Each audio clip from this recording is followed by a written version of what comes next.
इस वीडियो में गौतम बुद्ध के 8 उपदेश बताए गए हैं जो किसी की भी ज़िंदगी बदल देने के लिए काफ़ी है।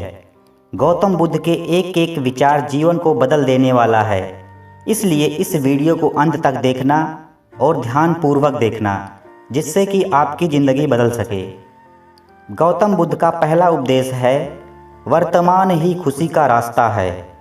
महात्मा बुद्ध ने 6 साल तक घोर तपस्या की, केवल यह जानने के लिए कि असली खुशी क्या है, दुख का कारण क्या है।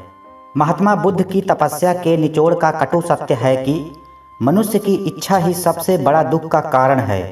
मनुष्य अपने भविष्य और भूत की घटनाओं को कल्पना में ही जीता है, जबकि उसको वर्तमान की उपलब्धि की खुशी मनानी चाहिए। गौतम बुद्ध का दूसरा उपदेश है, मनुष्य का सबसे बड़ा शत्रु क्रोध है। क्रोध को लेकर महात्मा बुद्ध का एक महत्वपूर्ण कोट है कि मनुष्य कभी अपने क्रोध के कारण से दंडित नहीं होता, बल्कि वह अपने क्रोध से ही दंडित हो जाता है।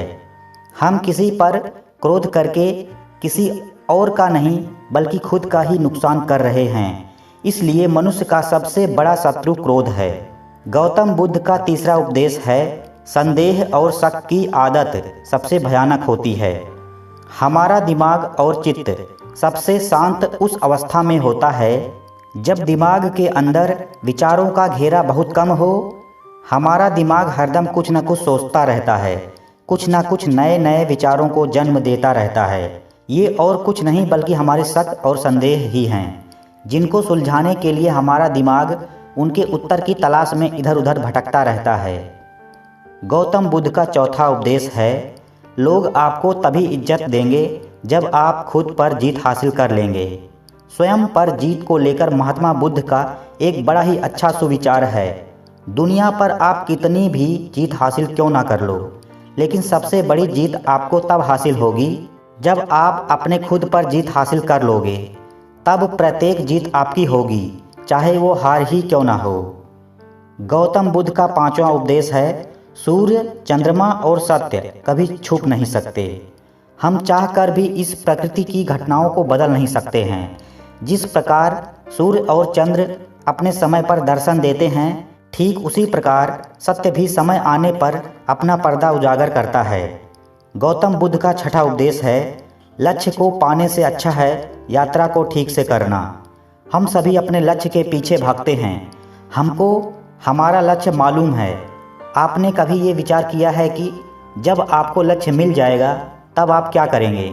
निश्चित ही हम तब नए लक्ष्य के पीछे भागेंगे, मतलब हम संतुष्ट अवस्था में कभी आ ही नहीं पाएंगे।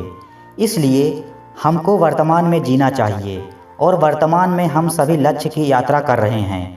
अगर आपने कभी लक्ष्य को हासिल किया है तो वह आपका भूत था। निश्चित ही आज आप भी अपने लक्ष्य के पीछे ही भाग रहे हैं। गौतम बुद्ध का सातवां उपदेश है, बुराई को सिर्फ प्रेम से ही जीता जा सकता है। अच्छाई और बुराई दो पहलू हैं, जिसमें बुराई को उत्पन्न कर सकती है। बुराई से कभी अच्छाई की उत्पत्ति नहीं होती है, लेकिन अच्छाई बुराई को समाप्त कर सकती है। बुराई पर अच्छाई की विजय की अनेक कहानियां भी आपने सुन रखी होंगी। गौतम बुद्ध का आठवां उपदेश है, खुशियों को जितना बांटोगे उतनी बढ़ती रहेगी। महात्मा बुद्ध कहते हैं कि एक मोमबत्ती के सहारे सैकड़ों दीपकों को प्रज्वलित किया जा सकता है, फिर भी मोमबत्ती की रोशनी कम नहीं होगी। ठीक उसी प्रकार खुशियां बांटने से कभी कम नहीं पड़ती हैं, बल्कि बढ़ती ही है। आप ये तो समझ गए होंगे कि महात्मा बुद्ध के उपदेश जीवन को बदलने वाले हैं। इसको चरितार्थ करने पर महात्मा बुद्ध और एक नवनिर्वाचित भिक्षु का किस्सा है। चलिए मैं आपको वह किस्सा सुनाता हूँ। एक बार महात्मा बुद्ध की शरण में नया भिक्षु आया।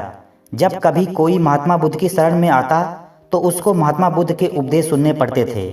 उपदेश सुनने के साथ साथ उन पर अमल भी करना पड़ता था, तब जाकर कोई सच्चा भिक्षु बनता था। एक नया भिक्षु आया। पिछले 1 महीने से वह भिक्षु बुद्ध को सुन रहा था। 1 महीने के बाद वह भिक्षु बुद्ध के पास आया और बोला, मैं पिछले 1 महीने भर से आपको सुन रहा हूँ, लेकिन मुझ में कोई सुधार नहीं हुआ है। कृपया करके आप मुझे बताएं कि क्या मुझ में कोई कमी है या कोई कारण है जो मेरा कल्याण नहीं होने दे रहा है। बुद्ध ने उस भिक्षु से एक प्रश्न किया, तुम कहाँ रहते हो? भिक्षु ने जवाब दिया, मैं श्रावस्ती गांव में रहता हूँ। महात्मा बुद्ध उससे फिर पूछते हैं, अच्छा तुम वहाँ कैसे जाते हो? और यहाँ कैसे आते हो? भिक्षु ने उत्तर दिया, मैं बैलगाड़ी से या घोड़े से या चलकर यहाँ आता हूँ। बुद्ध फिर एक प्रश्न करते हैं, अच्छा तुमको कितना समय लगता है? भिक्षु अपना हिसाब लगाकर समय बताता है। बुद्ध फिर एक प्रश्न करते हैं, अच्छा तुम यहाँ बैठे बैठे अपने गांव पहुँच सकते हो? भिक्षु ने उत्तर दिया, नहीं। इसी के साथ वह समझ गया कि केवल प्रवचन सुनने से कल्याण नहीं होने वाला है, कल्याण के लिए इन प्रवचन के पथ पर चलना पड़ेगा। बुद्ध के विचारों को सुनकर उनका अनुसरण करके अपने अनुसार ग्रहण करना सच्चा भिक्षु कहलाता है और वही सच्चा बुद्ध भी है, ऐसा महात्मा बुद्ध कहते हैं। दोस्तों, अगर हमारा वीडियो अच्छा लगा हो तो कमेंट करके ज़रूर बताएं और नए हो तो हमारे चैनल को अभी सब्सक्राइब करके बेल आइकन दबा दें ताकि आगे भी आपको हमारी वीडियो मिलती रहे।